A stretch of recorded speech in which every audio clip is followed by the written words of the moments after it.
Everyone, so this PowerPoint kind of demonstrates my athlete training goals and my future, and what I think, how I'm going to go about it. So here we go. So the first step to achieving my career goals is to graduate. Graduation is first. And looking at kind of the assignments, I only have 3 assignments left, and I still have to pass the BOC. I'm signing up on the 26th, and then after that, I will be obtaining Florida licensure and to be able to practice in Florida.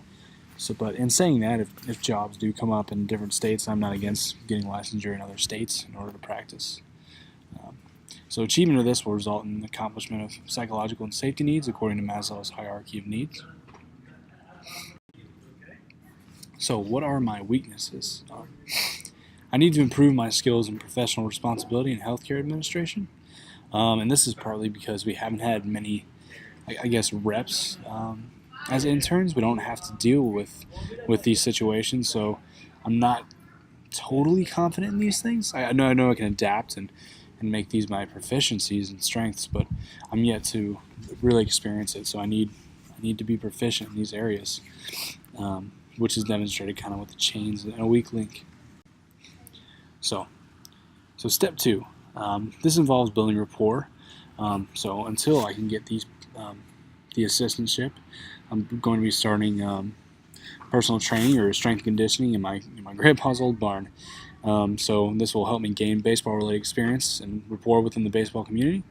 And during this time, I'll be out working on the weekends as a per diem athletic trainer, and as jobs become available. And this will be giving me the perfect opportunity to work at perfect game tournaments and other tournaments such as that with baseball. And during this time, I'll be gathering additional certifications in CrossFit, as well as I'm going to try to learn Spanish. I think it's a huge component to know Spanish in the baseball community due to the high influx of Latin players. So, and then step three is taking an internship at the Boston Red Sox. With my internship through school, I believe I've made a good impact, and I think I could get an internship if I tried, or at least an assistantship.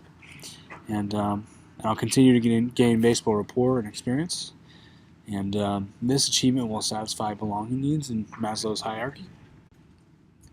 So at the conclusion of the internship, which is kind of the off season, I have the option to continue to work per diem or continue to work as a strength and conditioning coach, and I plan on doing both.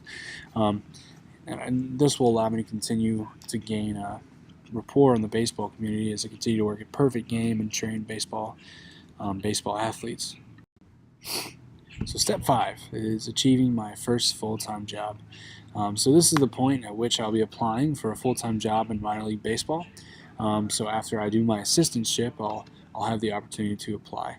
And if you cannot get a good job right off the bat, this is okay. I'll do an assistantship for another year or two and just continue the process and continue the cycle and continue to get reps and rapport and getting my name out there with the minor league baseball athletic training side of things.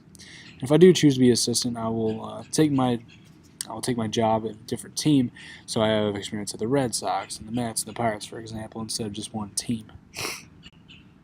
So step six is the grind. So step six is just mastering my duties as a minor league athletic trainer and learning as much as I can, showing my peers that I am a competent worker and earning reputation to become an excellent candidate for the major league athletic training position.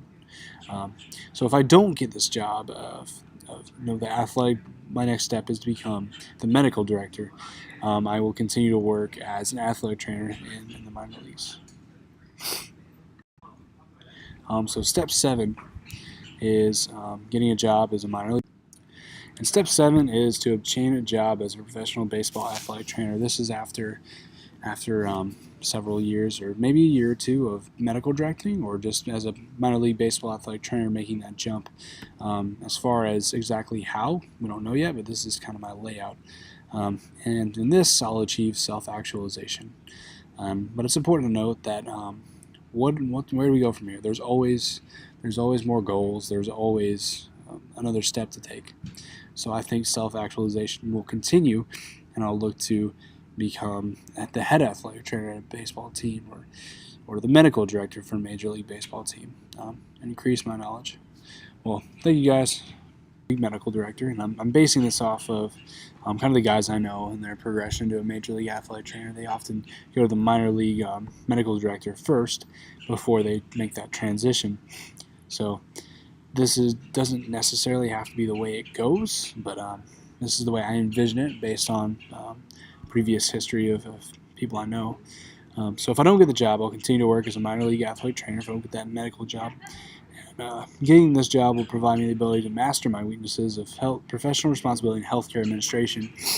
As a medical director, you will be doing these two aspects of athletic training all the time. And this achievement will satisfy my esteemed needs of Maslow's hierarchy.